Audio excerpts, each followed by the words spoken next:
तो hello everyone. मेरा नाम ब्रिजेश मौर्य है और आपका स्वागत है बीएम लॉ क्लासेस में। सो आज हम पढ़ेंगे सेक्शन 15 जो बताता है सेटिंग ऑफ यूनिट। ये हम स्पेशल इकोनॉमिक जोन एक्ट 2005 पढ़ रहे थे, जिसमें हमने 1 to 14 तक कंप्लीट कर लिया, जिसमें मैंने बताया था section 9, section 10, section 11, section 12, section 13 and 14 सबसे इंपॉर्टेंट सेक्शन है इस चैप्टर के। अब बात करते हैं सेक्शन 15 की। Setting up of unit. जो यूनिट होते हैं जहां मैन्युफैक्चरिंग, प्रोड्यूस या फिर सेलिंग या ये कुछ भी होता है, उसे हम यूनिट कहते हैं।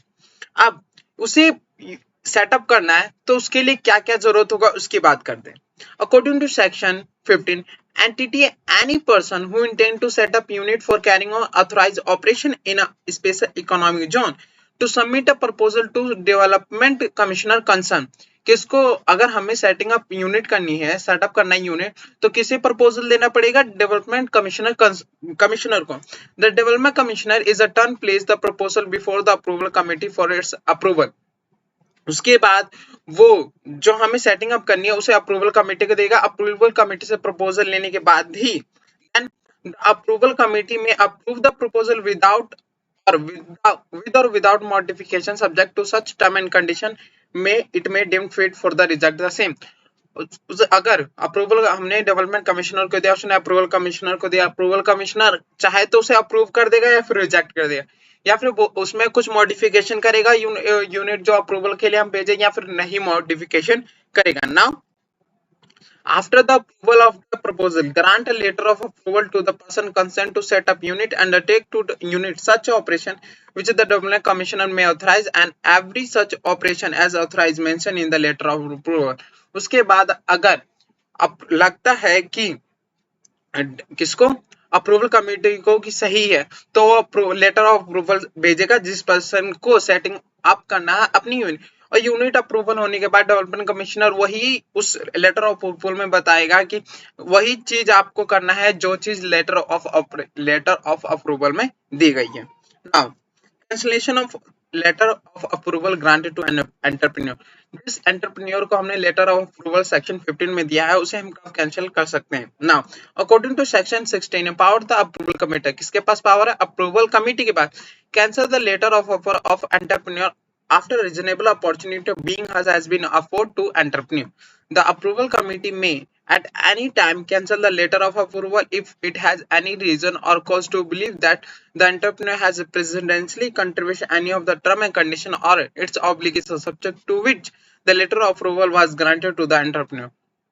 अब जब चाहे तब अप्रूवल कमेटी अपना कैंसिल कर सकता है लेटर ऑफ अप्रूवल, मगर क्या हो सकता है, कुछ रीजन हो या फिर कुछ ऐसा हो कारण जिससे लगे कि एंटरप्रेन्योर लगातार गलती करते जा रहा है, या फिर जो टर्म कंडीशन दे रखा है लेटर ऑफ अप्रूवल में उसका पालन नहीं कर रहा, तब approval committee after opportunity of being heard, मतलब उसके सुनने के बाद कैंसिल कर सकता है लेटर ऑफ अप्रूवल। नाउ अब बात करते हैं setting up and operation of offshore banking unit. हमने ऑफशोर बैंकिंग यूनिट का डेफिनेशन पढ़ा था, कोई सी भी ऐसी बाहर की बैंक जो इन स्पेशल इकोनॉमिक जोन में एज अ बैंक ब्रांच है उसे ऑफशोर बैंकिंग यूनिट कहते हैं ना। अब उसकी बात करते हैं, अगर उसे सेटअप करना है और या फिर ऑपरेट करना है तो क्या कंडीशन कंप्लाई करनी पड़ेगी। According to Section 70, dealing with the setting up and operation of offshore banking unit, provide that application for setting up and operation of an offshore unit in special economy may be made to the Reserve Bank of India। अगर हमें offshore banking unit setup करना है या फिर operation start करना है, उसके लिए हमें प्रपोजल किसका लेना पड़ेगा? रिजर्व बैंक का। Now in the prescribed manner, the Reserve Bank of India may, on being satisfied that applicant fulfill all specified conditions, grant a permission to such application for setting up an operation of offshore banking unit in special economic zone. जब लगेगा central RBI को कि जितने भी condition है और जितने भी टर्म है वो फुलफिल कर रहा है एक ऑफशोर बैंकिंग यूनिट जो सेटअप करना चाहता है, तो उसके बाद आरबीआई उसे परमिशन दे देगा for setting up offshore banking unit in a special economic zone। Now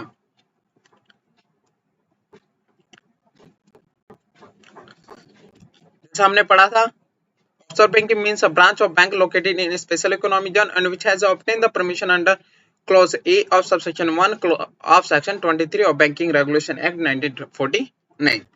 Now, setting of International Financial Service Center. According to Section 18, empower the central government to approve setting up International Financial Service Center in a special economic zone and specify the requirement for setting up the operation of such center. बात करते हैं signing single application form return etc. According to Section 19, empower the central government to prescribe single application form for obtaining any license, permission or registration or approval by developer or entrepreneur under the one or more central act. Central government ने एक application बनाया है जिससे हम एक licence obtain कर सकते हैं for permission registration approval by developer और entrepreneur under the Central Act, one or more Central Act. According to Section 19, subsection B, empower the central government to authorize the board, the development commissioner, and approval committee to exercise its power and matter relating to development of SEZ or setting up operation unit. Then, empower the central government to prescribe single form of furnishing written information by developer or entrepreneur under the one or more Central Act. और उसी में कहा गया कि जो developer है entrepreneur उनको एक या एक से ज्यादा सेंट्रल एक्ट के अंदर इंफॉर्मेशन या रिटर्न फर्निश फाइल करना पड़ेगा. नाउ अब बात करते हैं इन्वेस्टिगेशन, इंस्पेक्शन एंड सर्च और सीजर. जैसे आपको पता है इन्वेस्टिगेट करना, इंस्पेक्शन करना, सर्च और सीजर होता क्या.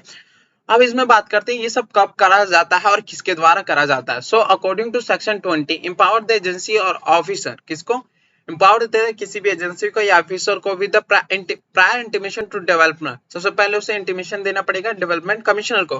Concern to carry out investigation करना, इंस्पेक्शन करना, सर्च करना, सीजर करना in a special economic zone और in unit if such agency or officer has a reason to be recorded in writing that notified offense has been committed or likely to committed in a special economic zone. अगर किसी भी agency या officer को लगता है special economic zone में कोई भी गलती करी जा रही है, कोई भी ऑफेंस करा जा रहा है, तो वो इन्वेस्टिगेशन कर सकता है, इंस्पेक्शन कर सकता है, सर्च कर सकता है, सीजर कर सकता है इन स्पेशल इकोनॉमिक जोन और यूनिट के अंदर. Now however, no investigation, inspection or search or seizure is allowed to be carried out in a special economic zone by agency or officer other than those referred to in section 21, section 2 or section 3 without prior intimation or approval of concerned development commission. जब तक कोई भी development commission से approval नहीं लेता तब तक कोई भी एजेंसी ऑफिसर इन्वेस्टिगेशन, इंस्पेक्शन और सर्च और सीजर नहीं कर सकता इन स्पेशल इकोनॉमिक जोन और in a unit. Now, designated court to try suit and notified. According to section 23, empower the concerned state government in which SEZ is situated or designated with the concurrence of Chief Justice of High Court or state, one or more court to try all suit of civil nature arising out of offence committed in a special section, provide that no court other than designated court shall try to any suit or conduct trial of any notified offence. जो trial suit है वही special economic zone से related offence को conduct करेगी और कोई सी court नहीं करेगी. अपील टू हाई कोर्ट, अगर लगता है कि अग्रीव्ड है डेजिग्नेटेड कोर्ट से डिसीजन से अपील कर सकता है हाई कोर्ट को विद इन 16 डे के अंदर. Now offence company, exemption, drawback. अब बात करते हैं एग्जेप्शन मिलते हैं, ड्रॉबैक मिलते हैं, कंसेशन एवरी डेवलपमेंट एंटरप्रेन्योर. क्या क्या एग्जेप्शन दिया जाता है, ड्रॉबैक एंड कंसेशन दे सकते हैं हम डेवलपर को और एंटरप्रेन्योर को जो सेटअप करते हैं unit. According to section contain provision related to exemption, drawback and concession to developer and entrepreneur for any duty custom under the Custom Act, the Custom Tariff Act and the Central Excise Act and the Central Excise Tariff Act 1990 or any other law for time being for exemption from the service tax under the Draft or Finance Act 90, exemption from levy of tax on sale, purchase of goods or other than newspaper, Central Act if such. सबसे बात इसमें बता दूं मैं, जो exemption, drawback and concession to every developer, अब जिसके पास GST tax law है, जिसके पास टैक्स लॉ, उसे तो पता होगा कि जो कस्टम एक्ट 1962 और 1975 कस्टम टैरिफ एक्ट 1975 उसमें जो रेट दे रखे उनके ऊपर वहां से एग्जेप्शन मिलते हैं किसी भी स्पेशल इकोनॉमिक जोन को एक्सपोर्ट और इंपोर्ट पे. सो अगर आपने उसमें पढ़ा है तो थोड़ा कनेक्ट करके आपको चलना पड़ेगा तो आपको और अच्छे से समझ आएगा. Now Application of provision of the Income Tax Act 1960 with a certain modification related to development entrepreneur. According to Section 27, provide for application of provision of income tax to development entrepreneur for carrying on authorized operation is or unit subject to modification subject in second schedule. इसमें ज्यादा कुछ नहीं दिया. अब आते हैं according to special economic zone authority. अब special economic zone authority होती क्या, इसकी स्टेबलाइज करा जाता है. According to section 31 dealing with the constitution of authority empower the central government to constitute notification in official gazette and authority for every SEZ. हमें authority constitute करनी पड़ेगी हर एक SEZ के लिए, स्पेशल इकोनॉमिक जोन के लिए.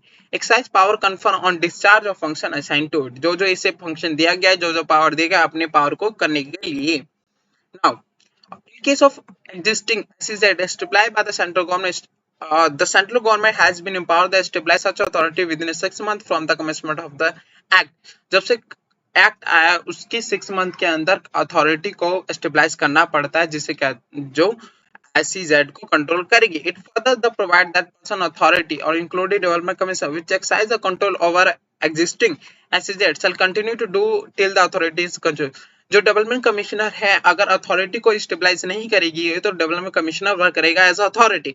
जब तक कोई भी अथॉरिटी हम कंस्टिट्यूट नहीं कर सकते. According to section 31 subsection provide that every authority shall be body corporate by name and assignee having a perpetual succession and common seal with the power holding. हर एक अथॉरिटी को, जैसे कंपनी होती है कि उसे हम सेपरेट पर्सनालिटी कॉर्पोरेट पर्सनालिटी मानते हैं, सेपरेट एंटिटी और कॉर्पोरेट पर्सनालिटी मानते हैं, वैसे हम हर एक अथॉरिटी को सेपरेट पर्सनालिटी मानेंगे. Now function of authority. According to section 34 function दे रखे. Authority duty to undertake such a measure as think fit for the development, operation and management of respective of special economy. According to section 34 subsection provide following measure. अब कौन कौन से major, ये जो major देखा है अंडरटेक टू सच मेजर, अब वो कौन कौन से मेजर है. Development infrastructure in special economy zone, development करना इंफ्रास्ट्रक्चर सेक्टर को. Promoting export, reviewing function and performance of the special economic zone. Levy user and service charge और फी और rent for the use of property belonging to authority, performing such other function as by can. मतलब जो infrastructure sector है उन्हें develop करेगा, export promote करेगा, फिर function और परफॉर्मेंस देगा कि स्पेशल इकोनॉमी जो है उनमें सही तरीके से कर रहे हैं कि नहीं, और उसके ऊपर चार्ज फी रेंट सब चीज लगाएगा जिसके जो अथॉरिटी का प्रॉपर्टी को यूज कर रहा है. ये सब काम होता है एक फंक्शन अथॉरिटी का. Now return A report by authority. According to section 39, cast upon every authority of a special economic zone duty to furnish to the central government such a written statement and such a particular in regard to promotion development of export and the operation maintain of the special economic zone and unit as may be required from the time to time. Now, और central government to supersede authority. जो हमने authority stabilise कर रखे section 33 में, section एक minute sorry 31 में, उसमें जो उसे सुपरसीड करना, इट मींस कुछ टाइम के लिए बंद कर देना, कंट्रोल में ले लेना बाय सेंट्रल गवर्नमेंट. तो कितने महीने के लिए हो सकता है, क्यों? According to section empower the central government to supersede an authority for maximum period of 6 month. कितने पीरियड के लिए लग सकते हैं, 6 मंथ तक. If any time it is opinion that authority is unable to perform. कब? जब एक अथॉरिटी अनेबल होगी परफॉर्म अपनी ड्यूटी परफॉर्म करने में, प्रेसिडेंशियली मेड डिफॉल्ट, अगर वो लगातार गलती करते जा रही है, performance of duty impose on it और exceed and abuse this power, और अपनी पावर का गलत या फिर ज्यादा ही कुछ गलत तरीके से इस्तेमाल कर रही है अपनी पावर का, और हैज विलफुल और without sufficient cause fail to comply with any directions, और जब सेंट्रल गवर्नमेंट डायरेक्शन दिए उसे फिल करने में गलती कर रही है, तब कोई भी सेंट्रल गवर्नमेंट सुपरसीड कर सकते हैं किसी भी अथॉरिटी की 6 मंथ के लिए. Now according to section 40 also provide that no expression of period of supersede certified in notification may extend the period of supersede for the further period of not exceeding 6 months. मगर अगर लगता है कि central government को जो authority अभी भी गलती कर रही है, अभी भी अपने चीज कंप्लाई अपने सही तरीके से फॉलो नहीं कर रही, तो जो सुपरसीड पीरियड होता है और 6 मंथ के लिए एक्सटेंड कर सकती है. नाउ अब identity card. According to section 48, required that every person, whether employer, residing or required to be present in the special economic zone, be provided an identity card by every development commissioner in a prescribed form and containing particular specify particular जितने भी person है, employ है, residing है, required और जो present होने वाले हैं स्पेशल इकोनॉमिक जोन में, उन्हें आइडेंटिटी कार्ड होना चाहिए जो डेवलपमेंट कमिश्नर देता है हर एक पर्सन को, हर एक एम्प्लॉय को, हर एक रेजिडेंट को। Power state government grant exemption. According to Section 50, empower the state government to notify policy for development unit, undertake to suitable step for enactment of any law, granting exemption from a state tax, levy and duty to developer and entrepreneur, deleting power and confer upon any person authority under the State Act to Development Commissioner relating to developer or entrepreneur. जब central state government जब चाहे उसे section 15 में power दिया गया है कि वो जब चाहे किसी भी यूनिट को, किसी भी डेवलपर को और किसी भी एंटरप्रेन्योर को वो कोई भी एग्जेप्शन ग्रांट कर सकती है, कोई भी पावर डेलीगेट कर सकती है। Now so it has been completed. तो ये चैप्टर हमारा कंप्लीट हो गया स्पेशल इकोनॉमिक जोन। तो अब मिलते हैं नेक्स्ट वीडियो में। अगर आपको वीडियो पसंद आई हो तो प्लीज चैनल को सब्सक्राइब करना और बेल आइकन को दबाना ना भूलें, जिससे द्वारा आपको चैप्टर वाइज वीडियो मिलती रहे। So thank you so much, मिलते हैं नेक्स्ट वीडियो में।